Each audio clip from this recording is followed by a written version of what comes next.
My YouTube channel the genius गुरु।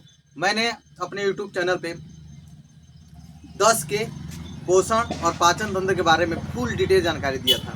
ठीक है, तो उससे रिलेटेड एमसीक्यू पेपर में आते हैं। इसमें यूपी बोर्ड में आप लोग देखते होंगे कि 20 क्वेश्चन आ रहा है बहुविकल्पी। तो उससे रिलेटेड कुछ मैंने क्वेश्चन यहाँ पे आपको पीडीएफ के तौर पे क्या किया है, नोट कराया है। इसको ध्यान से देखेंगे और आप कोशिश कीजिए कि कितने हम सही कर लेते हैं 2 टॉपिक से। ठीक है, तो आइए चलते हैं अपने पीडीएफ पे।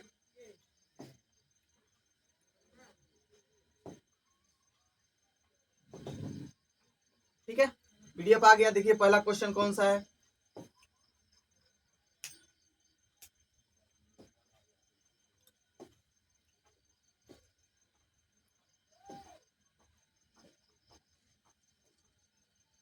चलिए शुरुआत करते हैं कुछ बहुविकल्पी के साथ। तो आप लोग देखिए पहला क्वेश्चन का नाम है पोषण क्या है, या पोषण का क्या अर्थ होता है। तो मैंने पढ़ा है कि पोषण क्या होते हैं। तो आप जानते हैं कि पोषण जो होते हैं किसे कहते हैं। तो क्या होगा, पोषक तत्वों के लेने की प्रक्रिया क्या कहेंगे, पोषक तत्वों को लेने की प्रक्रिया को हम लोग क्या कहते हैं, पोषक तत्वों को लेने की प्रक्रिया को पोषण कहते हैं।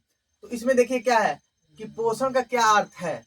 तो पहला है भोजन का सेवन, ये भी सही है, भोजन का सेवन पोषण में आता है। ऊर्जा का उत्पादन, ये भी पोषण के अंतर्गत है। शरीर के विकास में मदद, ये भी क्या है, पोषण के संबंधित है। तो इसमें पोषण का सेवन भोजन का सेवन, ऊर्जा का उत्पादन, शरीर के विकास में मदद, ये तीनों ऑप्शन जो है क्या है, सही है। तो इसमें चौथा ऑप्शन दिया है उपर्युक्त सभी। तो इसमें जो सही क्वेश्चन है यानी जो आंसर है वो क्या है, उपर्युक्त सभी। ठीक है, अगला क्वेश्चन देखेंगे। अगला देखिए यहाँ पे दूसरा क्वेश्चन है पाचन तंत्र का मुख्य कार्य। यहाँ पे देखिए क्या कर रहा है, मुख्य कार्य पूछ रहा है। क्या पूछ रहा है, मुख्य कार्य। आप जानते हैं कि पाचन तंत्र का मुख्य कार्य जो होता है आप लोग को, इसमें देखिए कौन सा क्वेश्चन का आंसर सही होगा। तो पहला क्या है कि भोजन का सेवन जो होता है वो अंतर्ग्रहण कहलाता है। अंतर्ग्रहण यानी हम क्या करेंगे, भोजन को लेंगे मुंह में तो उसको हम लोग क्या कहते हैं, अंतर्ग्रहण। यानी भोजन का जब सेवन करते हैं तो उसे अंतर्ग्रहण कहते हैं। अगला है भोजन का पाचन। अगला है ऊर्जा का उत्पादन। अगला है शरीर के विकास में मदद। तो क्या होता है, पाचन तंत्र से संबंधित सभी हैं, लेकिन पूछा है मुख्य कार्य क्या होता है। तो आप जानते हैं पाचन तंत्र क्या करता है, भोजन में उपस्थित जटिल पदार्थों को, किसमें, जटिल पदार्थों को सरल पदार्थों में क्या करती है, सरल पदार्थों में क्या कर देती है, कन्वर्ट कर देती है। जब सरल पदार्थों में कन्वर्ट कर देगी तब जाके हमारे ऊर्जा का उत्पादन होती है, तब जाके हमारे शरीर का क्या होता है, विकास होता है। तो मेन काम क्या है, जटिल पदार्थों को क्या करना, सरल पदार्थों में बदलना। और जटिल पदार्थों से सरल पदार्थों में बदलता है तो उसे कहते हैं भोजन का पाचन। क्या कहेंगे, भोजन का पाचन। तो जब तक भोजन का पाचन नहीं होगा तब तक ये न तो ऊर्जा बनेगी न ही शरीर का विकास होगा। इसमें जो क्वेश्चन का आंसर है हमारा कौन सा है, बी है, भोजन का पाचन मुख्य कार्य। आगे देखेंगे, देखिए अगला जो है सबसे आसान ये मुंह में पाए जाने वाले दांतों की संख्या पूछ रहा है। ठीक है, यदि चाइल्ड बच्चा रहेगा, दूध का जो छोटा बच्चा रहता है उसमें दूध का दांत होता है। ये दूध का दांत पूछे, दूध के दांत कितने होते हैं। तो दूध के दांत जो होते हैं वो कितने होते हैं, वो 20 होते हैं। कितने होंगे, 20। लेकिन यदि पूछ दे कि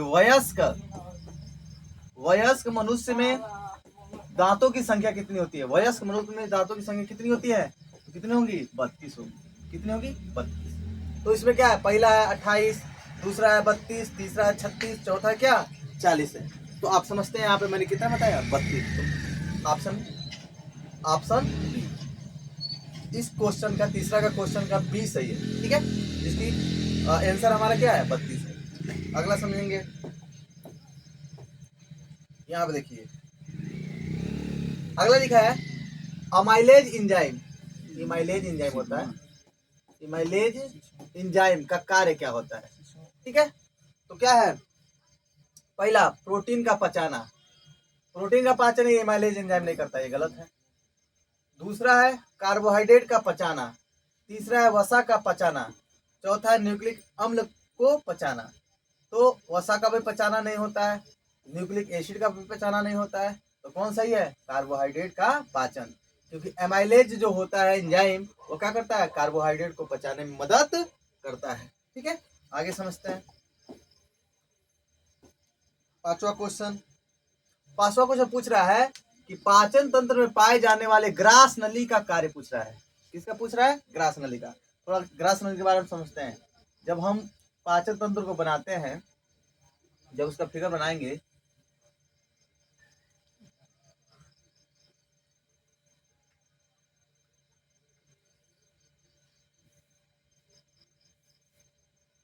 ध्यान देखिए, मैं रफली बना देता हूं समझने के लिए।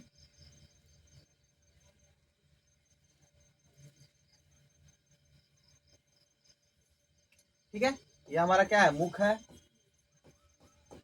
ये हमारा क्या है? ग्रास नली है। ये हमारा क्या है? पेट है। और ये हमारा क्या है? छोटी आंत है। क्या है? छोटी आंत। उसके बाद से क्या होती है? बड़ी आंत होती है। क्या होती है? बड़ी आंत। तो किसका कार्य पूछ रहा है? पूछ रहा है ग्रास नली का मुख्य कार्य पूछ रहा है। ठीक है, तो पहला क्या है? ऑप्शन देखिएगा, भोजन को मुंह से पेट तक पहुंचाना। पहला ऑप्शन है, देखिए, भोजन को मुंह से कहां तक पहुंचाना? पेट तक पहुंचाना। किसका कार्य पूछ रहा है? ग्रास नली का। दूसरा है भोजन को पेट से छोटी आंत तक पहुंचाना। देखिए यहाँ पे भोजन को क्या है? पेट से कहां तक? छोटी आंत तक। वो नहीं पहुंचा, ग्रस नहीं पहुंचाती है।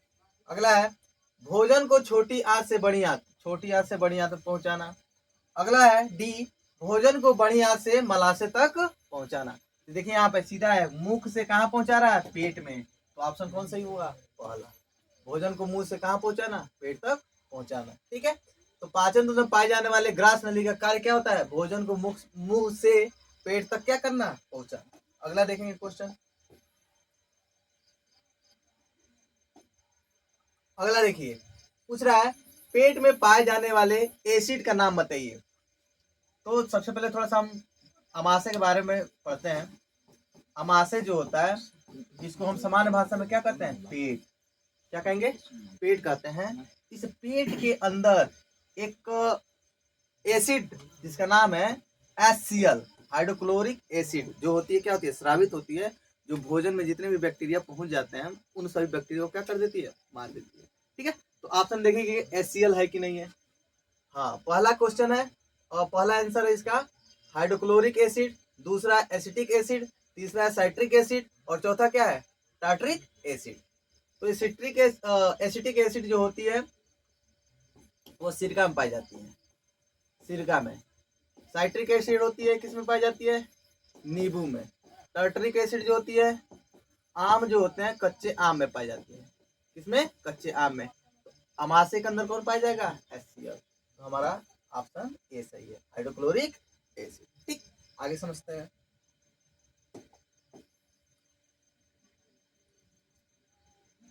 अगला है छोटी आंत में पाए जाने वाले एंजाइम का नाम बताइए। कौन से एंजाइम होते हैं?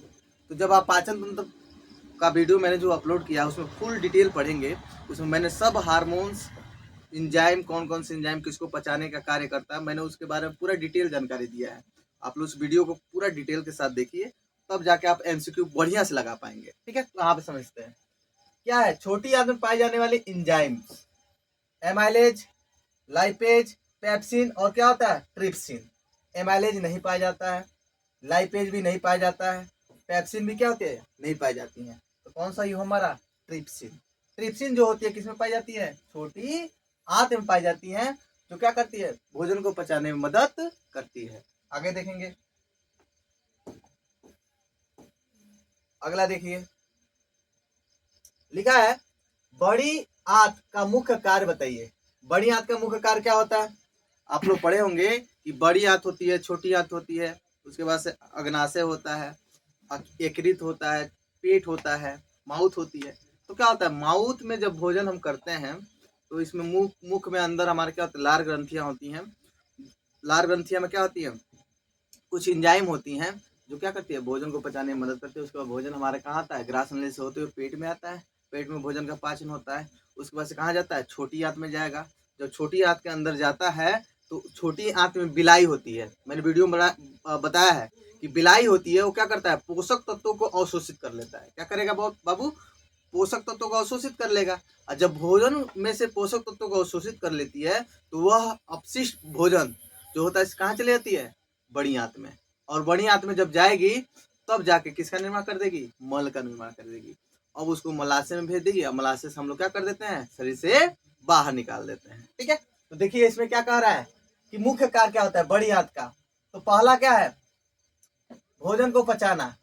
ठीक है, बड़ी आंत का काम भोजन का पचाना, तो माउस से ही शुरू हो जाती है, भोजन को नहीं पचाता वो। अगला है बी, जल का अवशोषण, देखते हैं। तीसरा इलेक्ट्रोलाइट्स का अवशोषण, ये तो नहीं होगा। मल का निर्माण करना, ये तो सही हो सकता है, लेकिन मेन काम पूछा है, ये भी मल का निर्माण करता है, लेकिन मुख्य कार्य पूछा है। तो मुख्य कार्य क्या होता है, वह जो हम लोग पानी पीते हैं तो क्या होता है, जल का अवशोषण जो होता है किसमें होता है, बड़ी आंत में। तो हमारा ऑप्शन कौन सही रहेगा, दूसरा सही है, बी, जल का अवशोषण। बड़ी आंत का मुख्य कार्य जल का क्या करना, अवशोषण करना। ठीक है, आगे समझते हैं। अगला है मल का निर्माण कहाँ होता है, इसका निर्माण, मल का निर्माण कहाँ होता है। छोटी आंत में मल का निर्माण भी मैंने बताया है कि छोटी आंत में क्या होती है, बिलाई होती है। यह बिलाई क्या करती है, जो पोषक तत्व होते हैं, पोषक तत्व होते हैं उनको क्या करती है बाबू, अवशोषित करती है। तो इसका कार्य समझ में आया। छोटी आंत का क्या काम है कि छोटी आंत के अंदर बिलाई होती है, पोषक तत्वों को अवशोषित करती है, मल का निर्माण नहीं करती है। दूसरा है बड़ी आंत। ठीक है, बड़ी आंत क्या करती है, जल का अवशोषण करती है। जल का क्या करेगी, अवशोषण, और साथ ही साथ क्या करती है, मल का भी निर्माण करती है। किसका निर्माण करती है, मल का क्या करेगी, निर्माण करती है। चलिए देखिए, दूसरा तो सही लग रहा है हमको, दूसरा सही है, लेकिन थोड़ा सा और भी देख लेते हैं। पेट, पेट में भोजन का पाचन होता है, मल का निर्माण नहीं होता है।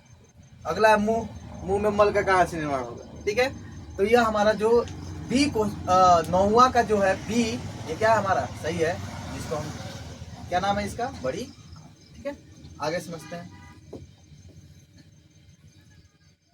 अगला देखिए, पोषण के मुख्य घटक कौन है। तो सबसे पहले मुख्य घटक के बारे में समझते हैं कि मुख्य घटक क्या होते हैं। तो पोषण के मुख्य घटक जो होते हैं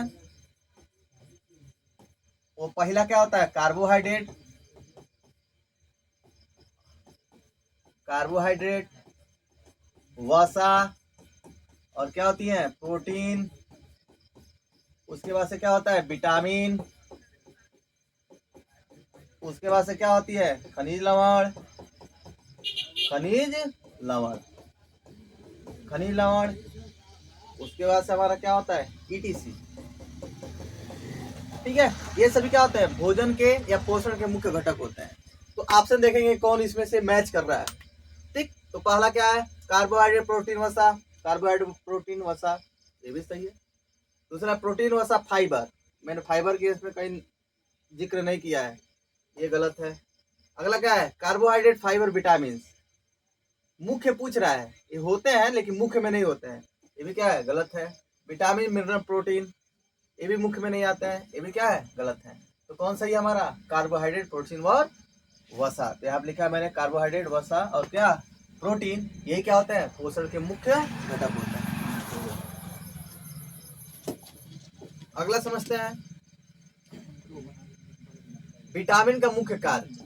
यहाँ पे पूछ रहा है किसका, विटामिन का क्या मुख्य कार्य। देखिए विटामिन का क्या कौन कौन से काम होते हैं, वो ऊर्जा का उत्पादन, हाँ ये भी सही है, ऊर्जा का उत्पादन करता है। अगला है विकास और वृद्धि में मदद, ये भी सही है। रोग प्रतिरोधक क्षमता में मदद, यानी ऊर्जा बनाने में मदद करता है, विकास और वृद्धि में मदद करता है, रोग प्रतिरोध क्षमता में मदद करता है। लेकिन तीनों सही है, कौन है, तीनों सही, लेकिन चौथा जो ऑप्शन है हमारा डी कह रहा है उपयुक्त सभी, यानी यही क्वेश्चन क्या हुआ हमारा, यही जो है ऑप्शन जो है सही। ठीक है, थोड़ा आगे समझते हैं। ठीक है, अगला देखिए, 12वां है मिनरल का मुख्य कार्य, मिनरल खनिज लवण कहते हैं इसको, क्या कहेंगे, खनिज लवण। ठीक है, तो क्या करता है, ऊर्जा का उत्पादन, विकास और वृद्धि में मदद, रोग प्रतिरोधक क्षमता में मदद, शरीर के तरल पदार्थों को संतुलित बनाने में क्या करता है मदद, मिनरल्स है तो क्या करेगा, डी जो सही है, शरीर के तरल पदार्थों को का संतुलन बनाने में क्या करता है, मदद करता है। ठीक है, तो यह 2 टॉपिक से मैंने 12 क्वेश्चन लिया था, उसके बहुविकल्पी मैंने आपको बढ़िया से बताया। इसमें से एक क्वेश्चन मिल जाएगा आपको, निश्चित है पेपर में आपको, बोर्ड का हो या कोई भी इंट्रेंस में आप पेपर देने जाते हैं तो उसमें से एक क्वेश्चन क्या होगा, पूर्णतः पूछा जा सकता है। ठीक है, तो धन्यवाद। और ये मेरे YouTube चैनल को क्या कीजिए, खूब बढ़िया से सब्सक्राइब कीजिए, लाइक कीजिए और आप लोग खूब शेयर कीजिए। ठीक है, तो धन्यवाद।